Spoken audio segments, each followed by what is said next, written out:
Welcome to the old Isla Nublar sandbox. We are going to be touring one of my older parks today, which is called my DNAmusement theme park, as part of Tour Tuesday. So every Tuesday I'm going to pick one of my older parks to show to you. Actually, I'm not going to pick them, you are going to pick them. At the end of this video, I will be giving you a couple of options to choose from, and whichever park gets the most votes in the comment below is the park that we're going to be touring next week. But for now, we are in my DNAmusement park, and we're gonna have a look around. And you'll see in this park there aren't actually that many dinosaurs because the focus is on it being an amusement park and not really an animal zoo type of situation thing.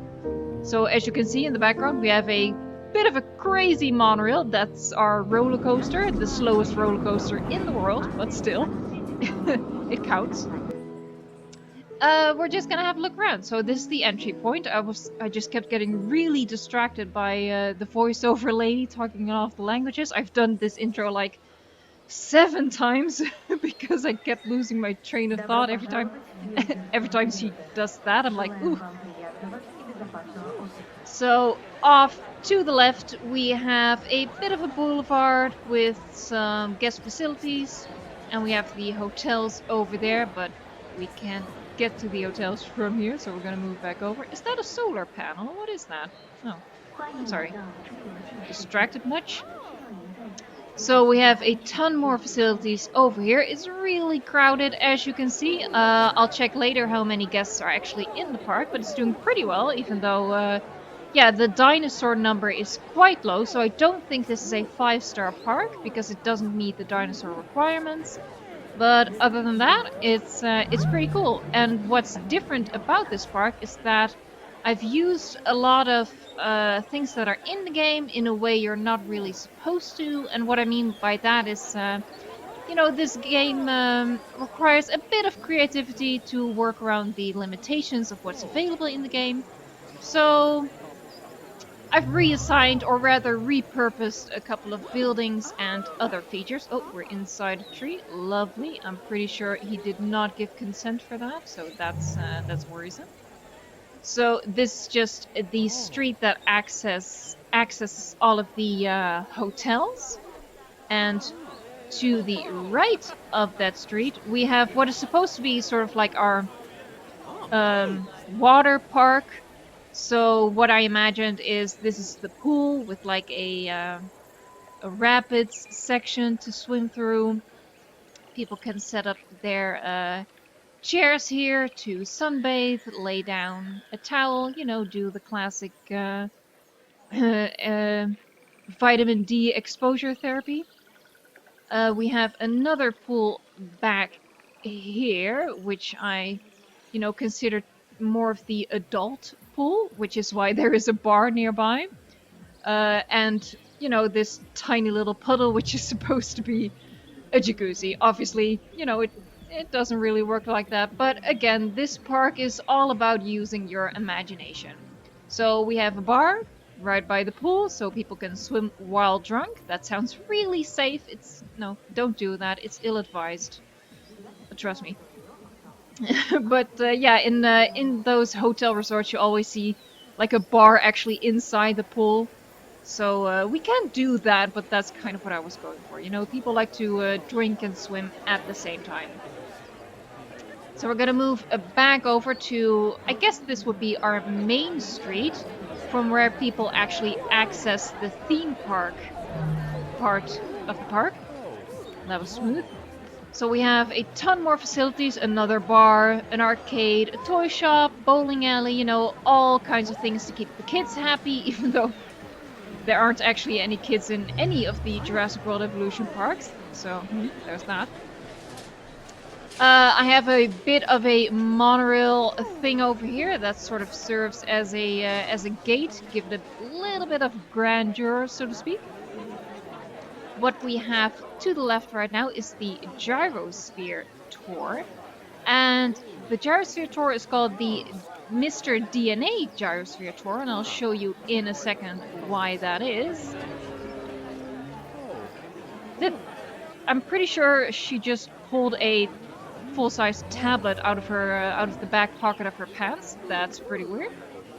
Doesn't matter. We're gonna go hop into the gyrosphere first, and then I'm gonna give you an aerial view to show you what I mean with Mr. Oh, it's really weird how they're facing through the doorpost.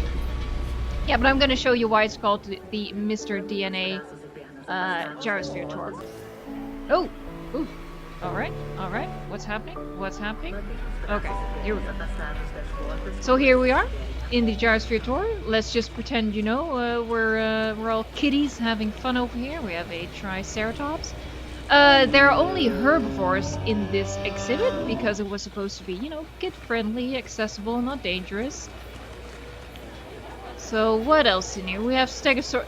Not really, not the smartest idea, having a stegosaurus and triceratops when you're supposed to imagine kids driving around in these hamster balls, because you know what kids are going to do. Kids are going to be annoying the dinosaurs until they get angry and start smashing things around.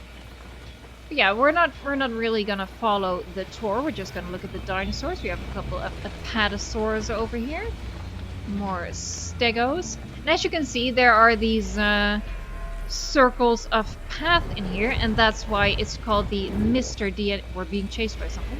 Ooh, angry stegosaurus. But yeah, this path design that I added inside of this exhibit is why it's called the Mr. DNA Gyrosphere Tour. So let's have a look at that. Hop on out. Ooh. Sorry, I've been playing Planet Zoo all weekend, or trying to at least, and the camera controls work in reverse. So that's really confusing. But here you go. This is Mr. DNA. I thought it was really cute. He looks so happy. Yeah, we all know Mr. DNA from the best movie out of the franchise, let's be honest, by, a nautical mile. So I thought this was just something fun to add, give it a little bit more character. I don't usually use the gyrosphere tour now that we have the, what's the word I'm looking for? The Jurassic Tour Truck, because it's so much better.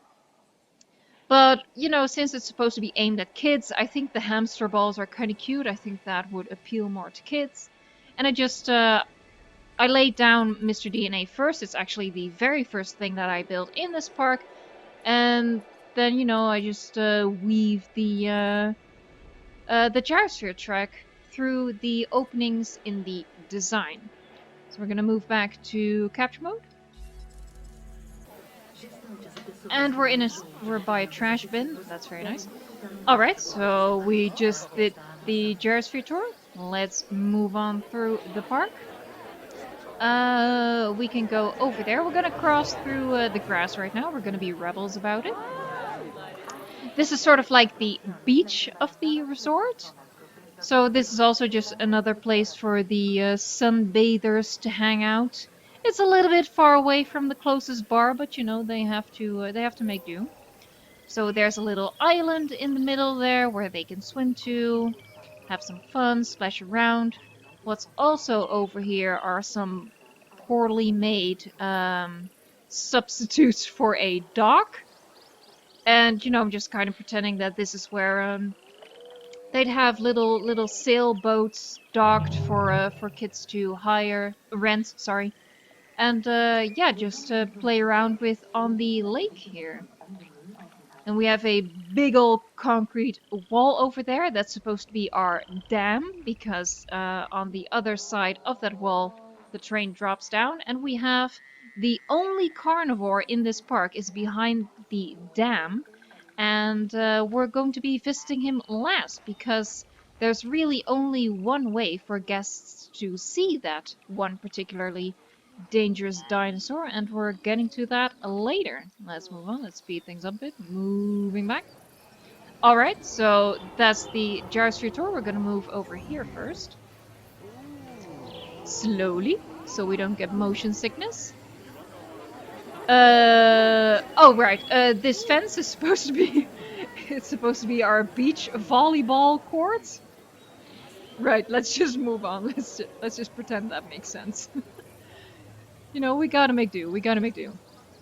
So when you see these really small, narrow bits of fence popping up in this park. That's my attempt at making signs in the, with the limitations of the game.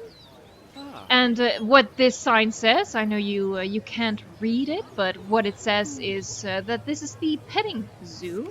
So what we have in here are some small friendly dinosaurs. We're just gonna hop over the fence like people do. I should preface this petting zoo by saying that I've built this before Homalocephali and Drysaurs were added to the game, so they are not in the petting zoo, but they definitely should be because they are perfect for it. But what we have in here... Oh, sorry. I can't actually see my keyboard right now, so I'm just doing this all blindly, sorry. But what we have in here right now are Gallimimus, oh god, I'm blanking on them. Archaeornithomimus? Is that the word I'm looking for? I'm not sure. And oh no. And Struthiomimus is supposed to be in here as well. I am pretty sure. I'm pretty sure. I'm not sure. Yeah, there you go. See? I knew it all along. I was confident. So yeah, these were the smallest of the friendly dinosaurs that we had in the game. Maybe I could have done a Dracorex or a Stygimoloch, but they, they look like prickly boys, like they'd be, they have temperament, not really safe for the kitties to go in and pull on their tails and stuff. So that was the petting zoo, and we're hopping back over the fence. Ill-advised, but we're gonna do it anyway. Here we have a Paleobotany Center, but not really, because the sign says that it's actually the aviary. Trust me, that's what it says. So yeah, I actually really love using the Paleobotany Center as an aviary. I think I've done it in like 3 or 4 parks right now.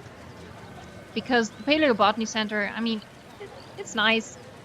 I don't actively use it during my park builds because I don't need it to get the rating to 5 stars, generally speaking. But it is a great looking building. I mean, look at that. That looks awesome, and it's believable that it's an aviary. So that's what I did. So we're gonna move back. We're actually gonna speed this up because we've been there, done that. So we're gonna move back over to the main street. You can see the roller coaster in the back road again. Moving over, finding the right key to slow down. There you go. Actually, we can keep up this pace. Going up the hill. We're gonna go there last, I think. No, let's go there first. Change my mind. So we have another section here with some guest facilities because there's actually a pretty exciting attraction here. Let's look at the sign to see what we have here. Yeah, what this says is it's the helicopter tour, and this this bit of path with the fences around it is the queue for the helicopter tour. As you can see, it's very busy. It's a very popular attraction. Yeah, so I used the Expedition Center as a building for the helicopter tour. I could have done the ACU Center because then we'd have a functional helicopter to fly around. But I think this looks a little bit more like something guests could access rather than the ACU Center. But let's just pretend that we just hopped into the helicopter and let's visit that carnivore that I mentioned before. So yeah, we're flying right now. That's the backup helicopter. We're in a different helicopter now. I'm gonna speed it up and we're gonna go forward. So this is the lake that we've visited before. That's the petting zoo. In the viewing gallery, the parents can keep an eye on their kids. Back here, away from the guests, we have the incubation lab. But of course, if you pay for the helicopter tour, you get to see it. You get a little bit of a glimpse behind the scenes. But what we're going to be visiting is the carnivore that's behind the dam over here. Let's see if we can find him. Where are you? Seriously though. Alright. We heard that telltale roar. It is a Spinosaurus. There's your food. Where's you?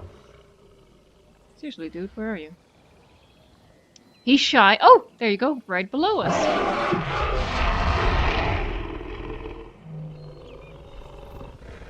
So here's, yeah, this is the only carnivore in the park. Might be a little bit boring. But I felt it was fitting. Since it's a theme park, you don't want to stuff a lot of man-eating dinosaurs in a theme park aimed at kids. So that's Spinosaurus. We're taking off again. We're in a helicopter. You know, we know Spinosaurs like attacking airplanes and other flying things, presumably. So we're gonna move on back. Actually, let's speed this up. So we're flying back. Thank you for taking the helicopter tour. It was lovely. You can go through the exit right now. All right. Yeah, let's speed this up again. Moving along. Thank you, sir.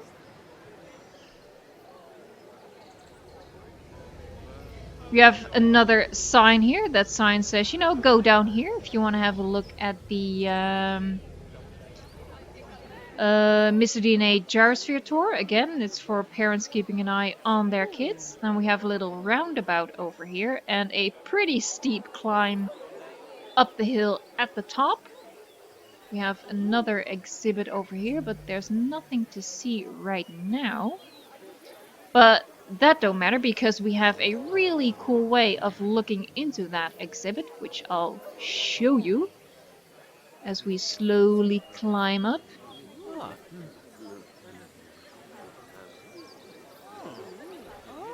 Here we go. Ooh, that's a little bit fast. As you can see, we have another attraction here. We have another queue, but we're gonna go there later. Because we are first... Oh, how fun! People are actually going into this into this queue. We have a sign here that says Bone Shaker Roller Coaster, and you must be this tall to ride the roller coaster. Let's just do this before we get sick going through the queue. So yeah, this is the roller coaster I built. It was it's actually kind of funny that people are going into a monorail that doesn't go anywhere. There's only one station, so the hop on, hop off point is the exact same place. That's kind of funny. So, you know, it goes through pretty gently. What I actually did was, I hope I remember to insert the clip here. I kind of shoddily edited together a video using sound effects from Planet Coaster and just speeding up the footage at times to make it seem a little bit faster, a little bit more exciting. Keeping in mind though, you know, it's still supposed to be a kid-friendly roller coaster. And no Herrerasaurus attacking people while they ride the roller coaster, unlike the inspiration for the name, of course, Bone Shaker, which is from the Telltale Jurassic Park game. Which wasn't really much of a game. I haven't played it, but I really enjoyed watching other people's playthrough on YouTube. It was really funny. It seems like a really dull game, but having the right person to go through it and talk through it is really entertaining. I'd recommend it. So we just been on the roller coaster. We're gonna look at the final attraction of the park, which is over here. And this sign says ziplines. Yes, indeed, we have ziplines, and people are gonna be using the ziplines. That's fun. So we're gonna skip through the queue. And what I've did here is I've used very noisy large substations as the starting point for the zip line. So what I imagine is, you know, people come in here, staff opens up the gate for them, they come here. Oh, I can't actually go there. Why can't I go there? Oh, there you go. You know, they climb up that ladder, or maybe, I don't know, something. And they come up. Well, I mean, it's a zip line. They wouldn't be all the way up here. They would be, you know, ooh, sorry, can't see the keyboard. They'd be dangling below, like so. And then they'd be flying down. And as they're flying down, wah, they can see the exhibit. Yeah, it's a really short ride, but this is the maximum length that I could stretch the what's the word I'm looking for? The power lines. So I couldn't go any further than this. And unfortunately, I also couldn't make it any steeper than this, but I think it works. It's pretty fun. It works pretty well. It looks convincing. And as the exit point or landing point, I use these small substations. So I thought that was pretty fun. And yeah, it's a different way to look into this exhibit where we have more herbivores. We actually do have Dracorex, we have Muttaburrasaurus, and we have Euoplocephalus. Is that all? Yeah, that's all. And back there, we have viewing platforms, again, for the moms and dads to keep an eye on the kitties as they play in the amusement park. So we're just gonna go up so you can get a view of the park in its entirety. Thank you so much for coming along on my tour of my DNAmusement theme park. I hope seeing how I repurposed some of the buildings was an inspiration to you for your next park build. And please let me know in the comments which park you want to see for next week's Tour Tuesday. So just pick a park that you see on screen right now and just comment the name of that park, and the one that gets the most votes is the one we'll be visiting next week. Thank you so much for watching, and until next time, enjoy the game! Thanks for watching this video. Subscribe for park building tips, tricks, and inspiration. I upload 2 videos every week. Ring the bell and you won't miss a thing.